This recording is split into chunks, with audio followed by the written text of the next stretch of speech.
Merci beaucoup, honorable président, de la parole accordée. Honorable président, honorable membre du bureau, honorable député, très chers collègues, je m'en vais féliciter les deux collègues, l'honorable Paul Gaspard Ndankoy et l'honorable Dédé Mopassa pour cette volonté exprimée au fait de nous apporter des propositions de loi afin d'éclairer les différents secteurs dont ils ont abordé. J'ai quelques observations parce que la plupart des observations sont devenues irrélévantes du fait que les prédécesseurs ont abordé, mais je m'en vais directement avec la loi qui modifie la loi du 15 octobre 2013, proposée par l'honorable Paul Gaspard Ndankoy, directement à l'article 5. Là où vous parlez des critères, alinéa 3, vous parlez des critères avérés en matière constitutionnelle. Là encore, il y a un souci. Je pense que l'honorable Kabanda venait de faire la même observation. Aujourd'hui, les règles sont interprétées tenant compte de la matière. Vous aviez évoqué ici les différents arrêts rendus par la Cour constitutionnelle qui ont souffert d'une interprétation, selon vous, malencontreuse. Et nous avions dit, lorsqu'il faut sélectionner, on ne tiendra pas compte seulement des publicistes, parce que les critères de sélectivité comme publiciste frisent et les règles de droit constitutionnel, dans certaines hypothèses, sont interprétées même par les sociologues. Alors que, s'il faut porter ma chapelle comme pénaliste, les règles de droit pénal sont de stricte interprétation. Donc, cet article limite les champs de sélection de membres. On peut aller à l'article 57 de la proposition. L'article 57, lorsque vous lisez, vous parlez de la compétence de la Cour résultant des dispositions des articles 74, 76, 99, 124 et suivants. Mais cette Cour-là aussi a un rôle comme régulateur. Rappelez-vous, avec les RCOS 262, lorsqu'il a fallu parler de la prolongation du mandat du président de la République, l'interprétation, soit l'idée ou l'esprit de la Constitution, créait un flou dans le chef de la population. Il a fallu que la Cour constitutionnelle, comme juge, comme régulateur, donne une interprétation jusqu'à l'installation du nouveau président. Aujourd'hui, ça fait corps de la jurisprudence congolaise. Il y a lieu de ma part de revoir cette écriture pour permettre à ce que la Cour garde son pouvoir comme régulateur. Déjà, d'entrée de jeu, lorsque nous avions analysé l'intitulé de votre exposé, j'avais même du mal pour me situer. Est-ce qu'on a en face d'un texte qui a une nouvelle écriture ou on a un texte qui modifie un autre texte? Mais vous-même, vous aviez proposé, mais apporter ces observations voudrait dire il faudrait qu'on aménage un peu pour permettre à ce que la population voie aussi, et où soit ceux qui exercent dans ces domaines trouvent l'issue pour prendre de bonnes décisions. S'agissant du budget de la Cour constitutionnelle, parce que là aussi, vous avez abordé à l'article 37, vous soumettez le contrôle du budget de la Cour constitutionnelle au Parlement et la Cour des comptes. Là, il y a un problème aussi, parce que c'est trop demandé. Parce que déjà la Cour des comptes, le budget de la Cour constitutionnelle est soumis à cet exercice-là. Le contrôle est effectué par la Cour des comptes. Et aujourd'hui, ajouter encore la Cour, en fait l'Assemblée, pour exercer ces contrôles, c'est alourdir la procédure. De ma part, j'estime enlever l'institution Parlement, laisser la Cour des comptes, que ça se fasse pour alléger le travail avec les organes qui interviennent. S'agissant également de la nullité des actes, je pense que l'honorable Kabanda, l'honorable Onyumbu, ils ont dit ça ici. La nullité ne se présume pas. La nullité doit être constatée par un juge. L'article 58, la Cour qui constate cette nullité dénule les faits, comme vous l'avez dit, ne doit pas se constater automatiquement. Mais au contraire, cette nullité doit être constatée par une décision judiciaire.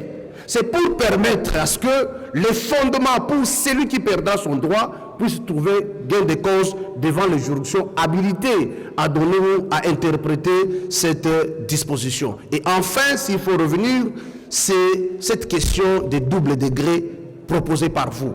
C'est en violation de l'article 168. Lorsque vous lisez, on dit de la Constitution, bien sûr, les arrêts de la Cour constitutionnelle sont rendus au premier dernier degré et ne sont susceptibles d'aucun recours. Cette disposition viole la Constitution. Les restes des observations, parce que certains de nos collègues sont revenus, je préfère rester vigilant à la PAJ pour enrichir le débat afin de trouver une issue avec la... Quittant leur résidence pour aller à leur bureau. Par accident, tue mortellement un citoyen, n'est-ce pas? Son véhicule tue mortellement un citoyen. Il s'agit d'une infraction. Mais le président ne l'a pas commise parce qu'il est président de la République. C'est sur le chemin de son passage vers son bureau de travail que l'infraction est arrivée. S'il n'était pas obligé par la Constitution et par la loi d'aller au bureau, il n'allait pas commettre cette infraction. Donc c'est une infraction qui est commise à l'occasion de l'exercice de la fonction. En revanche, une infraction commise dans l'exercice de la fonction, c'est-à-dire que le président de la République ou le Premier ministre prend par exemple un acte de sa compétence, un décret ou une ordonnance, et ordonne par exemple qu'on puisse tuer une personne. En fait, il commande un meurtre. Là, c'est dans l'exercice de ses fonctions qu'il l'a fait. Alors, que prévoit la Constitution? La Constitution prévoit que dans ces deux cas-là, c'est la Cour constitutionnelle qui est compétente. Parce que les infractions qui sont commises en dehors de l'exercice de la fonction sont de la compétence de leur juge naturel. S'ils sont députés, c'est la Cour de cassation. S'ils ne sont pas, c'est eux. Alors, qu'est-ce qui arrive lorsque le président de la République a quitté des fonctions ou le Premier ministre a quitté des fonctions? Lorsqu'il s'agit des infractions commises à l'occasion ou dans l'exercice de leurs fonctions, présidentielles ou primo-ministérielles, et que ces infractions n'ont pas été poursuivies pendant qu'ils sont en fonction, cette infraction-là, au nom du principe de l'intangibilité des infractions, au nom du principe de la cristallisation des faits en droit pénal, leur seront reprochés, même quand ils ont quitté leurs fonctions, parce qu'ils les ont commises pendant qu'ils étaient en fonction.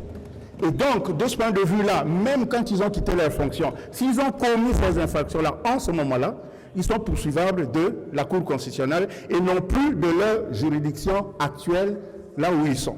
C'est cela le principe de la cristallisation des faits en droit pénal. Et ce n'est pas aujourd'hui qu'on va changer les enseignements en droit pénal parce qu'il y a une jurisprudence de la Cour constitutionnelle. Je vous en prie.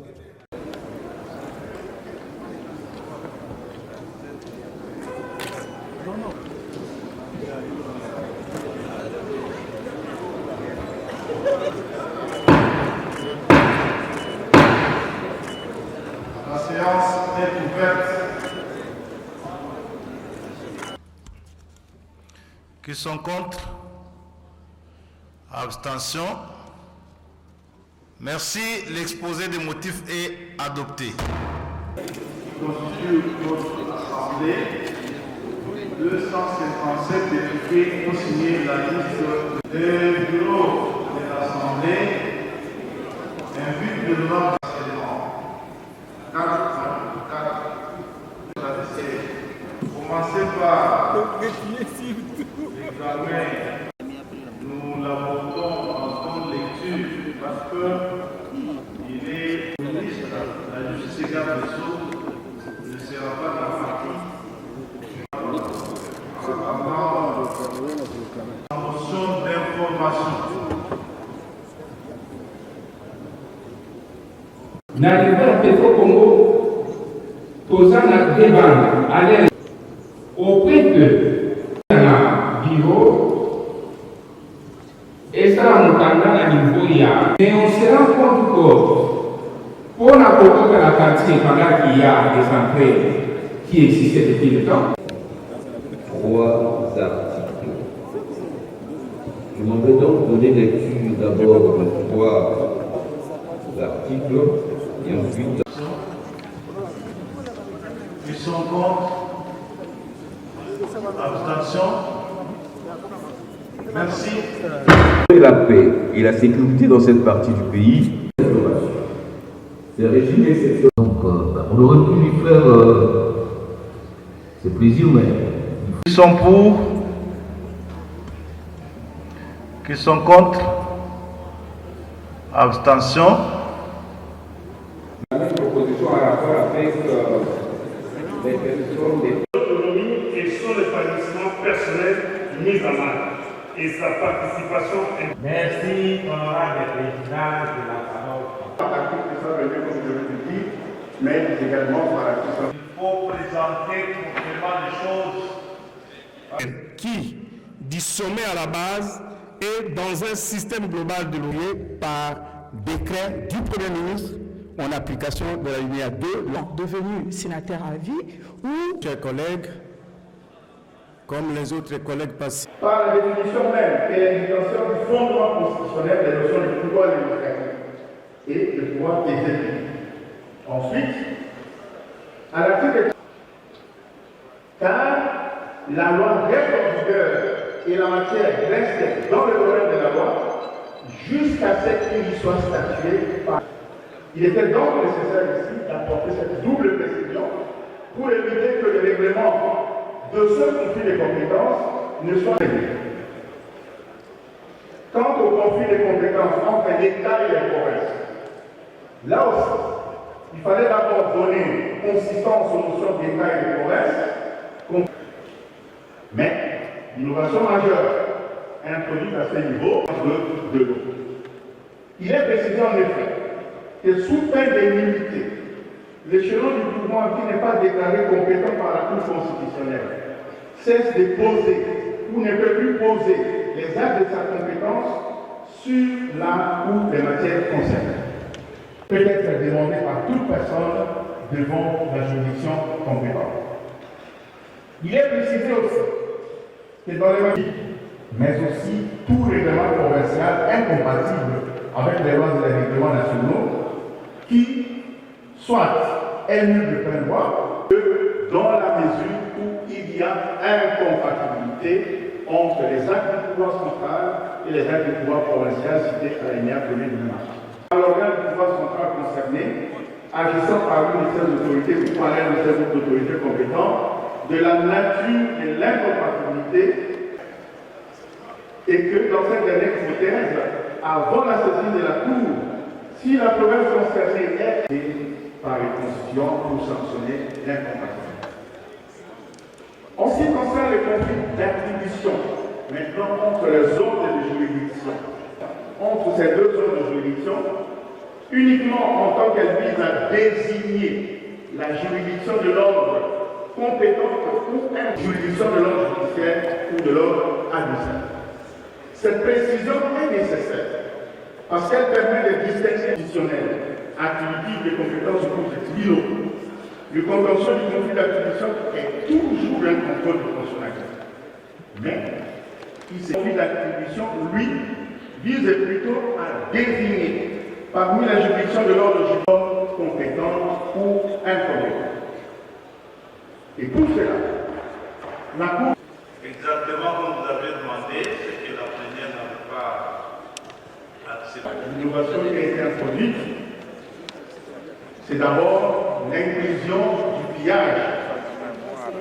En cas de condamnation de l'auteur de cette infraction à la perpétuité comme prévu, il doit être prononcé pénal et ici, chers collègues, la plus grande innovation, l'équilibre global, la Cour ne sera compétente en la matière que si elle est saisie par les candidats qui s'estiment indemnisés, ne proclamera plus les résultats définitifs des élections, elle s'appellera uniquement si elle est saisie par une contestation de la Cour constitutionnelle. La plupart de ces règles sont intégrées dans la loi parce que, en fait, elles sont des natures. Ici, je n'ai pas dit tout à l'heure, le tirage au sort qui est prévu par la Constitution pour le sort, le renouvellement permet on va dire la respiration de la Cour.